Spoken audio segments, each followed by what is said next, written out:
Bonjour, cher peuple africain. Bonjour, chère race de Dieu. Bonjour, sacerdoce royal, peuple béni, choisi de Dieu, peuple originaire de toute humanité. C'est avec un cœur triste que je vais m'adresser aux traîtres d'Afrique, à ces imbéciles africains, excusez-moi du terme, qui continuent à ne pas vouloir croire que nous avons droit à être libres, et ce à tous les niveaux que ce soit. À ces imbéciles africains qui continuent à être des traîtres pour la liberté totale de leur peuple. L'avenir nous dira. Vous finirez par comprendre. Thomas Sankara a été trahi par son plus proche collaborateur africain, frère, ami. Et jusqu'à présent, vous ne voulez pas comprendre, vous ne voulez pas cesser.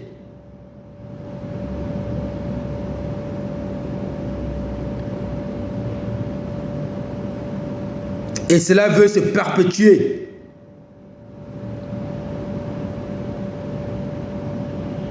Chers Africains, chers peuples africains, race de Dieu, pourquoi à chaque fois qu'un Africain se lève pour libérer son peuple de l'esclavage,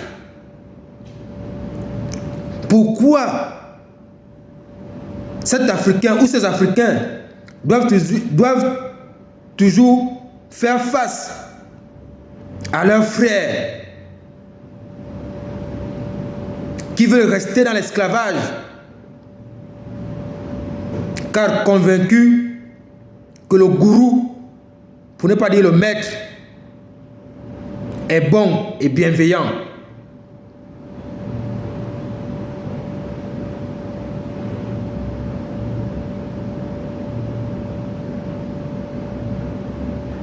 Qu'est-ce que vous avez voulu faire au président de la transition du Burkina Faso?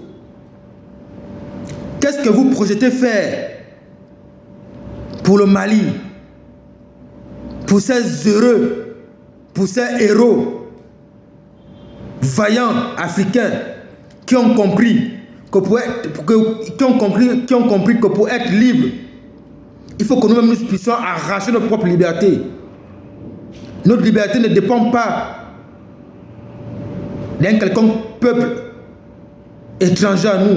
Notre liberté est un devoir pour nous-mêmes, parce que nous ne pourrions être libres que par nous-mêmes. Pourquoi vous ne voulez pas comprendre ça, chers Africains? Pourquoi continuer à vous faire acheter par ceux qui ne nous ont jamais aimés? Comment comprendre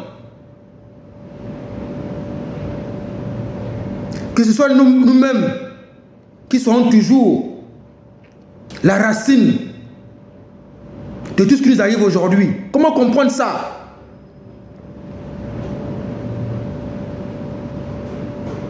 Comment accepter de recevoir de l'argent de la France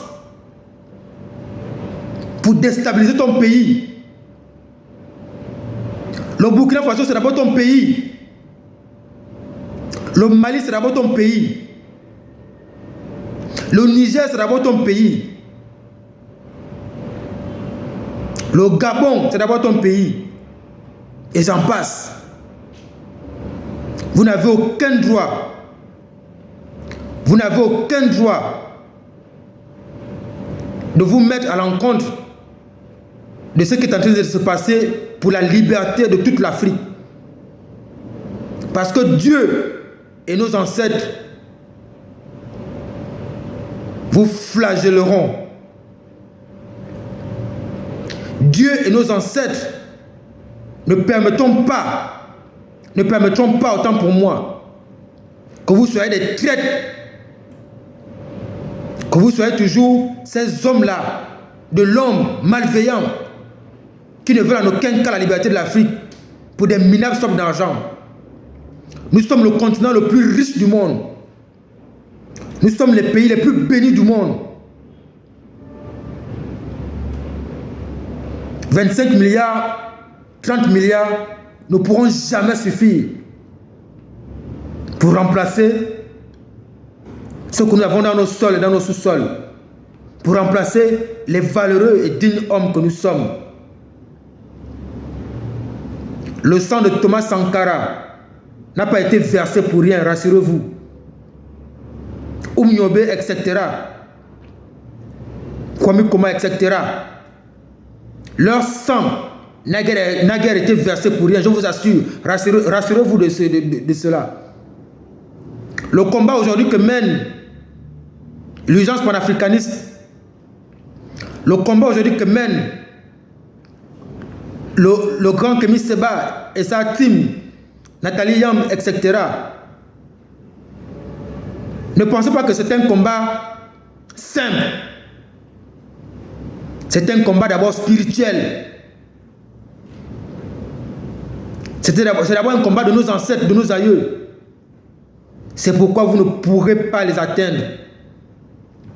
C'est pourquoi vous ne pourrez pas bloquer le vent de liberté qui est en train d'embraser toute l'Afrique. Il est temps que vous, sales traîtres africains, compreniez que, advienne que pourra, la liberté de l'Afrique est déclenchée. Et c'est un processus qui ne pourra jamais plus s'arrêter. Que vous le vouliez ou pas, continuez à être des traîtres que vous êtes. L'histoire se souviendra de vous. Il est temps que cela s'arrête. Il est temps que vous compreniez que la liberté de l'Afrique est un devoir. Et c'est à nous-mêmes d'obtenir cette liberté. Elle ne nous viendra jamais de l'extérieur. L'oligarchie occidentale ne nous a jamais aimés. L'oligarchie américaine ne nous a jamais aimés.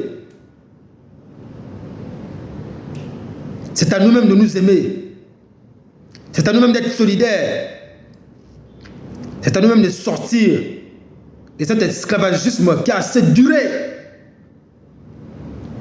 Vous ne voyez pas qu'on a assez souffert? Vous ne comprenez pas qu'on a assez subi? Pourquoi vous refusez de comprendre qu'on est le peuple qui a le plus souffert au monde? Et maintenant que Dieu et nos ancêtres nous donnent la force de nous relever et de changer la donne, mais des imbéciles, traîtres comme vous, ne voulez pas comprendre cela. Le président du Burkina Faso n'est pas seul. Dieu et les ancêtres et toute l'Afrique est derrière lui. Le président du Mali actuel n'est pas seul. Dieu, les ancêtres et toute l'Afrique sont derrière lui. Il en va de même pour tout le reste des pays d'Afrique. Le Niger, le Gabon. L'Afrique libre ou la mort, nous vaincrons. L'Afrique libre ou la mort, nous vaincrons. L'Afrique libre ou la mort, nous vaincrons. C'est enfin notre essor vers la félicité. Dommage, dommage, dommage pour ces traîtres africains qui veulent continuer à être des esclaves, des tapis, des torchons sur lesquels marche l'oligarchie occidentale, sur lequel marche l'oligarchie américaine. J'ai pour habitude de dire, et je vais le redire, si le monde est un film, si le monde est une scène de théâtre, rassurez-vous, la scène finale se jouera en Afrique. Si le monde est un film, si le monde est une scène de théâtre où chacun vient, joue son rôle et s'en va, rassurez-vous, la scène finale se jouera en Afrique. L'Afrique libre ou la mort, nous vaincrons. Peuple africain, il est temps que nous nous unissions. Il est temps que nous comprenions que nous avions la force la plus dévastatrice qui n'existe nulle part ailleurs. Nous sommes le peuple le plus fort du monde. Nous sommes le continent le plus riche du monde. Il est temps que nous comprenions ça une bonne fois pour toutes. La France est morte. La France n'a plus aucun pouvoir sur quoi que ce soit, sur qui que ce soit. La France est morte. Comprenons ça une bonne fois pour toutes. La France n'a plus de pouvoir sur nous.